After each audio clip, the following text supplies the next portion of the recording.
We are go officially in the PitCHDECK podcast studio. Graham Brown and Anne Morgan. Anne, welcome. Go, go, go. Go, go, go. Welcome back. This is week 5. We're talking about growing your podcast audience today. Mm-hmm. How is your podcast going, Anne? I'd say going very well. I think the interesting thing is you do get better, or it gets, I wouldn't say it gets easier, but you find yourself finding a little bit more rhythm and a little bit more of yourself coming through. And so it's a case of doing it. So you have done it? I have done it, yeah. How many times have you done it? Not that many times, but I have 4 podcasts 4? now. Well Yes. done. Well done, Yeah. Anne. A round of applause for Anne in the studio. Everybody, well done.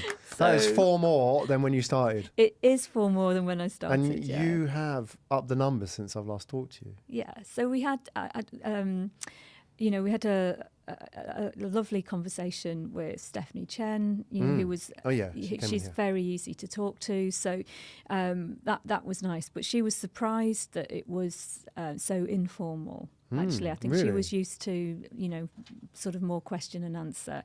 And she's an author. She is an author, but she was an investment banker, so she's quite methodical in her. But even as an approach. author, she's probably used to standard PR Q&A. Yes, she is. Yes, definitely, and she's done quite a lot of media, and I think she's used to it following a sort of a procedure and a method. And this was a conversation, and it was. And how did that go? It went. I thought it went very well. Actually, I wanted her to talk about things that I thought other people might be interested in, because we all think we want to write a book, but I think she was able to talk about what that really meant and the responsibility you have if you do that. Did you get to that? We did. Did the door open and did you get the insights? Yeah, I think we did. Yeah, she's got quite a fascinating sort of story as well, hasn't she? Yeah, she has. I mean, she comes from, she comes from a very, she's Taiwanese. Her parents came to America. It's living the American dream and being very focused on education and getting a good job at corporate, and being seen to be successful, and then deciding that to go back to what she really wanted to do, which was writing. But she approached it in a very driven way. So her personality comes through enormously on that. Good. Are you happy with that? Yeah. Good. So that was 3. Yeah. So actually, no. The fourth one is a little bit more, just sort of free flow experimental. But I've got 3 that I think definitely I would take forward. Yeah. I've got another one that I'll do this week. And the other 4th one is a bit, that one we might not do anything experimental. With. Experimental. But what is interesting is people have come to me with ideas. What's going on there? Well, there's so I used to do some work for the American Association. And they have an event on Thursday where they've got a HR director, a marketing person, and a career coach, and they're talking about finding a job. And we've had a chat about, well, why don't we podcast that? Well, that's cool. Yeah. And where did that chat come from? Was it a chat that was set up to talk about podcasting? Was it? No. Did it come out of that conversation? Just out of they know that this is happening, right? And they're interested, and then we just got chatting, and it just kind of came out of the ether. Why don't we? Why not? Why not? And then, yes. Yeah. Did they say, yeah, let's do it? Or did they pitch it to you? They pitched it to me. So I will have to pitch it to you at the end of this. Right. Yeah. To do a podcast. A one-off or to do a series? Well, they would love to do a series. Right. Interesting. This is interesting. So now you're out there, you're getting known as this person who does podcasts. People are finding that you have some extra value in, helping them sort of get their stories out. That you're not sort of just telling one story. You're also now, for people who want to tell stories, they understand that they can go to you. You can help them do that. Yeah. That's interesting. It is interesting. Yeah. Almost from, well, obviously from a standing start. But it's surprising how many people, it resonates with so many people, that I actually think it will become just increasingly attractive to have, it's something tangible, something that, that will be a marker in time, that a piece of social history, and just a different mix in. We've talked about it before, the way that media, everyone's, the YouTube's been done, the short form has been done, but this longer form, I think, has got a huge place. Just on that, before we go into the whole challenge of actually pushing it out there and letting people know about what you do, is that, so your last interview with Stephanie? Yes. How long form did you go? Did you sort of... About 30 minutes. 30 minutes. Was that the goal? Was that how much you wanted? Did you want to... I just felt it was coming to a natural conclusion at that point. And we were under a little bit of time pressure. She's brisk. She doesn't, she doesn't mess around. And I thought, I kind of had an idea of where I wanted to start, the middle and the end. Yeah. And it was around the fact that, she's getting into the second book now. And I wanted to talk to her before I talked about the second book, was about the marketing of the first book. How did she, drum up her audience for her book? And what work did she put in to make sure that people were aware of her book? Interesting. That is a good seg there, a good bridge into this subject. So what did you learn from Stephanie about the whole audience building thing? You know what? I thought what she did a lot of things that were uncomfortable for her to do, but she just did them. So she made flyers. She wrote to journalists. She spoke at, I think she did about 50 events where she did a reading. She organised for people to, that could, obviously she brought her books with her, they could buy them there. So she pitched that to clubs, she pitched it to groups, and she did it. It was a lot of energy. So she did a lot of it around, and she started a Facebook page, and she drummed up support, but she put herself out there. Yeah, that's tough, isn't it? It's that. I mean, authors are a good example because they're in the same business as us, publishing, in a way. Mm-hmm. I think people feel that you can just write and the rest looks after itself. But it does say, I mean, when you see it written on the front of the book, best selling author, not best writing author, it's the best seller. So you have to go out and you have to sell, you have to pitch. And I think that's the challenge, isn't it? That we create content, we now have to go and sell it. And it's a different way of doing it slightly with a book to a podcast, but you have to sell it to get people's attention, right? Right. People's attention. We say you pay attention to something. You pay, so it's with your sort of attention, you pay for something. So you have to sell your podcast to people, whether there's a physical transaction of money or not is separate. The point is that you have to go out there and tell people about it. And I think that's the hard part. People are good at talking, creating content, but going out there and hustling, that's the next part. So have you thought about your hustle? How are you going to grow your podcast audience, Anne? Have you had any ideas?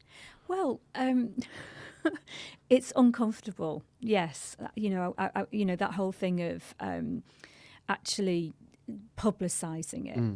But I want to set up a website, a simple website. I want to have a fairly strong visual element to it, and then just release it through that. But also, I actually weave a story around my own network. and then see how it goes. But actually do it. I mean, that's the thing. I don't want to be talking about it in another 6 weeks. That's the thing. So it's starting is the is obviously the first hurdle, and I'm interested in what you think would be a good way of actually starting the whole process from nothing. Obviously from a standing start. Absolutely. You've got a couple of options. Obviously, a website is one of them. You could actually set up your podcast without a website if you really wanted to, which is an option, which is you just go to SoundCloud and you could host all your podcasts there. So you wouldn't have a website. So you just upload your episodes. There's a free version which gives you up to a certain amount, and then a paid version where you obviously you can get more hours of content and so on. So the easiest way to get into the game is to go onto SoundCloud and just pay for subscribe to a service, or even do the free one and get yourself up there. Mm-hmm. That's one option, the easiest. The other option is to set up a website and host your podcast there. Do you know WordPress? Yes, okay. Yes, I do. Yeah. Familiar enough that if you said make a post, you could do that? Just about. Okay. Yeah. Right. Okay. With a bit of help from friends. Okay. WordPress would be your easiest option. With WordPress and a plugin, the best plugin is probably like Blueberry. Okay. It's free. So we put all the details in the show notes, but happy to share afterwards. Blueberry podcast plugin is free. There's a paid version as well, but I've used the free one forever. What that does is you can create a WordPress post, and with each post you can attach an audio file, which will be your MP3, and that will help you create your podcast. Because to create a podcast, what you need to do is once you put it on your WordPress hosting, the next step is to connect that to iTunes, Spotify, and so on, because you want people to discover it, right? Right. Until that point, you just got a WordPress blog, right? So Blueberry will help you do that. It will show you. It's quite it's a bit complicated, but it walks you through the steps. You need to fill in this title. You need to fill in this description. You need a 1400 by 1400 image for your podcast. But it will tell you everything you need to do to get onto iTunes. And once you've got everything ready, you click submit, and it will take you to iTunes, and it will say, copy this link, put that in iTunes, click submit. 24 hours later, iTunes will say, yep, you're on board. Wow. So that is the easiest way. WordPress with Blueberry. With a bit of help, if you need some input, like with people who are slightly technical or maybe know a bit about plugins and stuff like that on WordPress, you can get it done. Yeah. It's not that difficult, but it's worth learning yourself, so you're not constantly having to go back to people and saying, oh, can you change the title and stuff like that. Mm-hmm. So the reason I asked if you know WordPress, it's like you're not a complete beginner. You know something. Mm-hmm. I would look at that as your option. WordPress, Blueberry, and then start with iTunes. And it's a similar process for Spotify as well. Those are the two that you really want to get on to, iTunes and Spotify. You can be up and running, well, it's Tuesday today. You could be up and running Thursday. You have your podcast live. If you had all your, just your one post done. Mm-hmm. Just start with your first post. That's all you need for iTunes. And a splash, which is like your cover image. Yeah. This could be anything. Well, you can change it. Yeah, exactly. Yeah.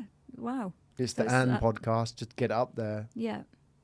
How important do you think it is to narrow down exactly what your podcast is about? Because obviously people will be looking by subject. Yeah. For discovery, maybe it's important. But I've found that more and more people connect with you than the podcast subject. Mm-hmm. They may discover you because you were an HR or a legal podcast, for example, and they were looking for that. But they'll stay because of you. And most of the people at the beginning, I think, will discover it because of you, your network, and your sort of second network and so on. Mm-hmm. So I think it's less important than we think it is, because the most popular podcasts in America right now, if you think like Joe Rogan and Tim Ferriss, are about nothing. Yeah. They're just like open conversation. about anything they want to talk about. So, yes, it's kind of important for discovery in the long term, maybe, but I think it's, less important really at the beginning. Yes, and obviously you can evolve it over time. Yeah, but I think what I learned from, it's interesting when you start talking to people, even just in a podcast, you're learning all the time. And I learned from Stephanie, just do it, do something, and then you can, sort of iterate on from there. Yeah. But at least you've put some energy behind it. Yeah. And that journey people are with you on as well. They follow your podcast. Yeah. Which is cool. And then it's more about you. And I think it's, you are the key story of the podcast at the end of the day. You're the connector with every episode. You're the consistency. If people get to know, like, and trust you, the next step is like, what kind of subject areas are you interested in? There may be like a very loose subject area you might be interested in, like a certain type of music, certain type of, hobby, this type of area of business. And, you may have these sort of geographical interests as well. Yet, they're all quite loosely defined because of you. Mm-hmm. Therefore, once people get to trust you, they've given you permission to introduce you to these subjects, right? Sorry, to you to introduce them to these. To the subjects. Yeah, they may not be interested in running, but the fact is because you're talking about it, and it's kind of relevant to your business or whatever, semi-relevant, but it's about you. Mm-hmm. They may become slightly interested in that, so that's fine. But they didn't discover it because this is the running podcast with Anne, right? Right. But it just happens to be something you're interested in. So I think it's important that you understand that people are interested in the podcast because of you.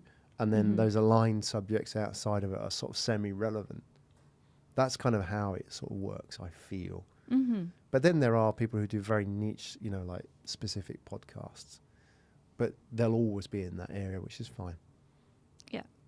So let's talk about how you're going to promote it, Anne. Okay. Let's talk about it. Have you had any thought? No, let's think about this. You get it onto WordPress. You push it out to iTunes. You're live. You're out there. People can now discover you. How do you now go and hustle it? How do you promote this? What are your thoughts? Have you had any ideas? So my thoughts, I'm not huge on social media, but I've got a reasonably strong LinkedIn profile. So the first thing I would do is put it on LinkedIn and invite my contacts to download it. So obviously put the links on there. And do it that way. So that would be my first thing I would do. And then after that, and yes, obviously I'd put it on my Facebook page. And after that, I'm at a bit of a loss, to be honest. Right. Yeah. Yeah, this is really interesting because I think the takeaway is not every social media channel is going to work. And it's about which one you are best at, what you're most comfortable with, where you have your network. LinkedIn, it works for you. Mm-hmm. Go with that. Do you spend much time on Facebook and Twitter? No. Right. So maybe you can ask, why should you post on there? Right. Mm-hmm. Just double down on the channel that works for you. I think that's really important. Yeah. Okay. So just focus on LinkedIn. Instagram, yes, no? No, not there. Not there. Fine, then don't do it. Because I think the challenge now is that, the same with us, is that they say, why aren't you on this channel? Why aren't you on Instagram? Well, Instagram's fine, but for us, or for me particularly when I do my podcast, LinkedIn pretty much does everything I need. It's 80-20. So I'm focusing on LinkedIn. Twitter... if I was really good at Twitter, I'd really go on into that and do all my posting there and have my conversations there. But I think the danger is that you spread yourself across all of it. And, it's a lot to, we talked about the spinning plates. Yeah. Running a podcast, it becomes like that. I haven't done my Twitter post and I haven't done my Facebook post. And, no, what am I going to do on Instagram? I've got to edit something and put it on Instagram. It's just focus on one thing that really works for you and go with that. Mm-hmm. And if LinkedIn works, go with it. Double down. Yeah. I think that's great advice. I'm comfortable on that platform. I'm not comfortable. I've never used Twitter, so or Instagram. So I'm not going to go for those two. Yeah. What are you going to push out there? Have you thought about what you're going to post? No is the honest answer, right. And that's what I really need. I think it's distilling it down into a message, and what I would quite like to do is produce some nice sort of program notes that people can read, which, because I always enjoy reading those, whenever I look at podcasts myself. So I don't know what, in terms of the messaging, obviously it would be simple to start with. The name, this is, we've got a podcast, click on here, and then it would take them through to it. And obviously I'd produce some nice notes so they had an idea of what it was for. But even if they didn't want to read the notes, it's just really getting the link out there, I suppose. Yeah. That's a good idea. I find that when it comes to sharing podcast content on social media, you can't automate this stuff. Is that increasingly it's, the more human touch that you put into it, the more people respond. It's like we now, as consumers of social media, understand what's being automated and understand when somebody's put effort into a post. And when they put effort into a post, we respond doubly. Yeah. If it's just like, my podcast is out, here's the link, #podcast, and whatever. Yeah. People know that that's not legit, that's been generated, or you just haven't cared about that. Mm-hmm. So I find that the more effort you put into the post, the more quality, the bigger the response is. And it, even if the time is bigger in making that post, the need to then do multiple posts is a lot less, right? So, if you did like one really good social media post with the show notes in it, like quotes, themes and stuff like that, that may be worth 4 or 5 or even 10, mediocre posts. It's like they say in copywriting, like you should spend as much time on the title of your article as you should on the article itself. And it's the same, I think, as well in social media shares, that you should spend a lot of time on that post on social media, on LinkedIn, because that is all people are going to see and consume of your podcast in many ways, right? Mm-hmm. So many people will like it without ever seeing or listening to your podcast. So we should really think carefully about, crafting a great social media post and putting effort into it. So I think show notes is great. I think too many people just put links and say, my podcast, listen. Oh, yeah. Why? Exactly. Yeah. Give me the context. Yeah. So I think that's the important part as well, context for your social media posts. So Stephanie, go back to Stephanie's podcast. If you say Stephanie's podcast is out, here's the link. Why should I listen to it? Mm-hmm. So what's the context of that? Here's the content, but what's the context? I think that's the challenge that when it comes to pushing it out on LinkedIn. Why should I listen to this? So how could you, let's think that through as a thought exercise. Take Stephanie's post as an example. What is the context of that? Why would that be interesting to me? Well, what I was thinking with her, with the messaging around that podcast would be, do you want to write a book? Yeah, great. And then, what else does it take? Or what does it take? And then just break down 3 or 4 things that she said. Tune in to hear Stephanie's, insight into, the writing, the marketing,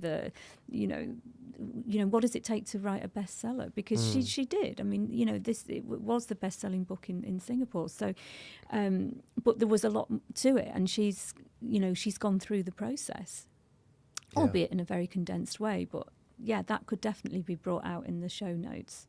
In a fairly concise way, and it would be somebody who is interested in writing a book would find that relevant. There's a lot of us out there. Yeah, and absolutely. That's a great intro as well. Do you want to write a book? Mm-hmm. Oh, you're speaking to me? Oh, yeah, I do. I want to write a book. Yeah, that's a great way to address somebody rather than here's what this person did in their life. Mm-hmm. That there's a bit of disconnect, isn't it? But when you put the word you in a social media share, that's quite powerful because it's speaking to me, it's speaking to you, right? Directly. And there's a lot of people out there who want to write books, and therefore, that links into this content. And here's somebody who's really good at it and what she's learned in the process. And here's, what you can gain from listening to this podcast. So that's a great sort of, veiled how-to as well. People like how-tos. I'm going to learn something. So people like that, I think, that they're going to get something in this time rather than just a random conversation. So that's nice. So how about actually the guests themselves in terms of how they could help you promote this? Have you had any thoughts about that? Oh, yeah. Of course, yes. I mean, that's the thing. If they are prepared to put it on their social media and link through, that would be, that obviously is going to significantly increase the the accessibility of it and the profile of it. Yeah. Have you thought about how you would do that? Are you just going to freestyle it? Or is there a process? Because some people, the point being is that some people, oh no, I can't ask the guests to share this. Oh no, I would have no qualms about that, actually. Fine. Yeah, I would just send them... I'd just get into a dialogue. Would you mind sharing, and then give them something that is easy to share. Yeah. So that they don't have to stop. It's not a case of just writing and saying, "Can you, share it?" It's more a case of, this is what I've crafted as an introduction, as a context. You can copy and paste this into your social media if you'd like to, but obviously, if they don't want to, that's absolutely fine, or they don't have a social media, profile. But if they have, then I would make it easy. Everybody has, yeah. No. Well, actually, not everybody. Absolutely everybody, but most do. But most people do. But I'd make it easy for them. Yeah, that's what I would do. Exactly. Then giving them actually a copy and paste and put into their social media is great. People think, oh no, I can't do that, but I'm surprised by how many people actually do that, because you're doing the work for them, and they're, when they get that email or however you contact them, they're busy doing something else. And if you say, can you post this, they're like, what did we talk about? But, I can't remember. Like, remind me, that was 2 weeks ago when we had that conversation. So if you give them, everything that they need to know, they can copy and paste it, or somebody might decide they want to edit that. That's fine. Absolutely. So you're doing all the heavy lifting for them. So I think that's great. You can give them bullet points as well. This is what we talked about. Just remind them. These work great. But I think never be afraid to ask the guests. It's always a missed opportunity, because you're also trying to bring in their network. What you want is somebody who likes Stephanie, who follows Stephanie because she's interested in her work or is interested in becoming an author, then to come through to your podcast and think, oh, wait there, there's something else interesting in here. And that's how you build an audience, through other people's audiences. It's absolutely key. So, you think about every guest that you talk to has people that they can bring in. They're somehow aligned to you. So when they bring them across and listen to that podcast, they're going to find stuff that's semi-relevant to them or relevant to them, and then they're going to then subscribe to your podcast, and that's how you're going to build slowly over time. So it's really important that we get the guests to hustle for us as well, because they can bring in a lot of people. And often them talking about your podcast is the most powerful sales for your podcast, rather than you going out and do it. It's the social proof, isn't it? Somebody else is doing it for you. Yeah. So always ask, follow up, and ask for reviews. Have you thought about that? Reviews? No, but that is scary. But it will. I don't think you're going to get better unless you make, you do read reviews and look at ways that you can improve. So how have you, what do you find when people are reviewing yours? Are they helpful? Yeah, I think this is like not restaurant reviews. This is not like TripAdvisor reviews where people are being scathing or, oh, look what I found in my soup. It's not like that. It's, these are people who want to help you. So generally you get 5-star reviews across the board if you're good. Yeah. And people like what you do. So the challenge isn't about, oh, you know, I've got 4.3 or whatever. The challenge is about how many reviews you can get and how many people want to review you. And iTunes and Spotify love reviews. iTunes especially. You know, if you have no reviews, it's hard to get featured. iTunes knows that if you have a lot of reviews, it's good. Therefore, it's going to promote you. Right. So the key with reviews is to ask. And I think the key to asking is having a follow-up process. So everybody that comes on our show gets a follow-up email. Hey, thanks for being on the show, Anne. We really appreciate your review on iTunes. It really helps us. And also tell them why it's important. You know, your review will help us get discovered and help it get out to other people just like you, or however it is. You know, people can discover us. iTunes loves reviews, so please help us. Your review will help. Here's a link. Here's the Spotify one, maybe. You know, click here, leave your review. So I think having a process is really important, following up, because you forget. Yes, I can imagine. I mean, you know, that's always the thing. When something is over, there's such a relief that You're you done. just don't, exactly, you're done with it, you know, it's out or whatever, but you don't put in those final steps. Yeah. Yeah. It's the same with events management or anything like that. Blimey, you know. yes. You know, Almost the same. Yeah. You've done the event. Yeah. It's Move over. on to the next one. Exactly. It's not Right. over. Right. You But that's like, I know. mean, going back to Stephanie writing a book, is that once you write a book, you don't start writing the next one. You've got to go out there and push this and hustle it and do the book signings and meet the authors and all those type of things, right? And get the reviews. Mm-hmm. So I think it's a really important part is that the podcast hosts tend to overlook this, is following up with guests, asking for reviews, following up with your audience, asking for reviews on the podcast.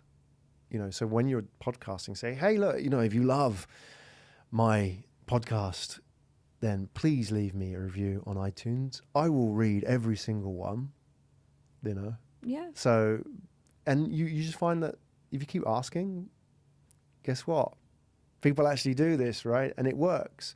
So don't miss the opportunity. Always ask, whether it's on your podcast, on your website, on your LinkedIn, on your follow-up with the guests. But, it does work, just having a process and keeping on top of it and asking. And it's not, it's not persistent. It's not too annoying for people. Mm-hmm. If you do it right, not constantly hassling people for reviews. If people say no or they don't do it, just leave it, move on. Yeah. Because the people who want to do it will do it. Mm-hmm. Yeah. Okay. So we've done reviews, we've done social media. Any other ideas about growing your audience? I was wondering about an email list, and then sending out a newsletter. What's your view on that? Yes, I think it's a good idea. Mm-hmm. Okay. I think any author would do it. Certainly a podcaster should do it. So the challenge is building the list, right? Right. Yeah. How are you going to do that? Yeah, so that's what. So I presume you do it. You leave. There's a provision on your website, and then people click onto it, and then you can add them to your list, and then there's the unsubscribe thing at the bottom. I mean, I know I'm subscribed to sort of various newsletters that come into my inbox, and and I've normally signed up for them through somebody's website. Yeah. Yeah, so I presume that's the best way of doing that. Yeah, you can use MailChimp, which is a great software. So building a list, and you need some opt-in software on your WordPress website. But there's loads of those. You can get free ones as well. Sign up here, create a sign-up box. With a podcast, obviously some people may sign up just because they're interested in getting a newsletter a week, every week. Anne's latest podcast. Check it out here. Fine. Some people will sign up, but increasingly these days people don't. They want something. Yeah. And not necessarily just because they're greedy, but because they want to proof from you that it's worth it. So people expect stuff now. So what can you give away? I've seen on podcast what works, what I've tried, I've seen other people do it, is you could have your podcast episode, and underneath the episode, do you want to download the MP3 and take it away, listen to it in your own time, rather than listening to iTunes? Or you can actually get people to download the MP3 file. And to get that, sign up to your newsletter. Oh, that's interesting. Right. Yeah. Okay. And that's perceived to be of value. Yeah. People like taking away things. Like, they like all that stuff. Or I've seen people do, I mean, obviously there's the ebook things like, and 7 tips on whatever. You can do all that thing. Or I've seen people give away popular episodes. Like, here are my most, if you have a repertoire. Yeah. Here are my 3 most popular episodes. Download them here. That works. Mm-hmm. I've seen Tim Ferriss give away transcriptions, but obviously you have to pay for that. Right. You have to get somebody to transcribe it. It's Yeah. about $50 for an hour, maybe. Mm-hmm. That works, but again, it's money. And do people want it? It depends on your audience. But you've also got to give something away to build your list, I think, because your first 100 are going to be people you know, but going from 100 to 1,000 is going to be people who are getting stuff from your website. But you don't have to go and write an ebook. You don't have to go and do something new. You can just give away an MP3. You could even do like a 15-minute, like, here are my 5 insights from what I've learned. And if people like you, they'll get that. They'll take that. Yeah. This is what I've learned from podcasting, or this is what I've learned from just doing it, or this is what I've learned from, moving from here to here in the world. Mm-hmm. And just see what people download. And that's how you build a list. Then you could send that out every week. Here's my latest episode. And just build that sort of compounding of people who are interested in what you're doing, coming back to the website, sharing it, bringing in new people. And that's how you grow an audience organically. Uh-huh. It takes time, but if you do it the right way, you can certainly build a big audience if, you get people who are interested in what you do, rather than just sort of grabbing emails from everywhere. People are interested in you and your message and your guests and those MP3s that you give away. You can build, you can get to 1,000 within, well, I know people can do it in weeks, but realistically within a few months. Mm-hmm. Wow. That's good. Yeah, this is great advice. Yeah. And then you can go back to that list and say, hey, everybody, I'm on Spotify. Please leave me a review. Mm-hmm. If you've got 1,000 people, you can get a lot of reviews. Mm-hmm. Yeah. There you go. Today we talked about growing your podcast audience. So obviously early days, Anne. Very early days, but... Do you have any expectations of growing your podcast audience? Not huge, not tangible expectations, but I'm more interested in just getting on with the next steps, actually, and then just keeping going, keeping the energy behind it, and then anything else is a bonus, I think. Yeah, I think you'll also be surprised, Anne. I mean, you're starting to be sort of, I suppose, amused by these people actually having these conversations now with you. It's nice, it's interesting. I think they become more substantial in time. With these people who are sort of now attracted to you and having these sort of podcast conversations, which may not have happened before. Like these people, you said you had that group meeting and they said, let's do a podcast, right? So I think what now happens is that your audience, as it grows slowly, one by one, you'll have more of this inbound stuff come to you. And at the beginning, it's kind of amusing, but then you start to see actually there's business opportunities here, and it gets really interesting. I was talking to, I did an interview last night with Brett Henry, who will be in the podcast mastermind, our WhatsApp group. I'll be adding him today. So he does a travel podcast in Thailand. So he's based in Thailand. It's Travel Daily Media. He's done like 20 episodes now. Mm-hmm. He said he started because I kicked his ass and said, you got to get started, just start. And he did it. Great. And I was his first guest. And so he's 20 in now. Now, this is an interesting idea, I suppose, for anybody that's listening. And if you're, take it as what, from whatever you want to get out of this, Anne, is that he went to this travel conference, and that, there are these big conferences organized on a regular basis. And as one of the podcasts that he did like a heads up, like, he basically sat with somebody and said, right, this is the agenda of the travel conference. And there was 100 people speaking. And he just went through it with his mate and said, right, and I think they had a beer and they sat through it and right, these are the 5 I think you should go and see. And all right, you don't want to watch him; he's boring. You want to, this guy's really good. I've seen this woman speak; she's amazing. Go and see this one. And that's all they did for an hour, right? They just basically said, look, big conference coming up, lots of people going, time's limited, but this is what I think. He's no expert, but he just did this. He went to the travel conference and he said, and this is his words, he said that he had like 3 people come up to him during the conference and say, "Are you Brett that does the podcast?" And he said, "Yeah." He said, "Who are you?" Not like that. Yeah. But he's like, "Yeah, I'm at this session now because you recommended it to me." Wow. And he's like, "Wow, that's awesome." So you'll be amazed that audience is there if you provide that value.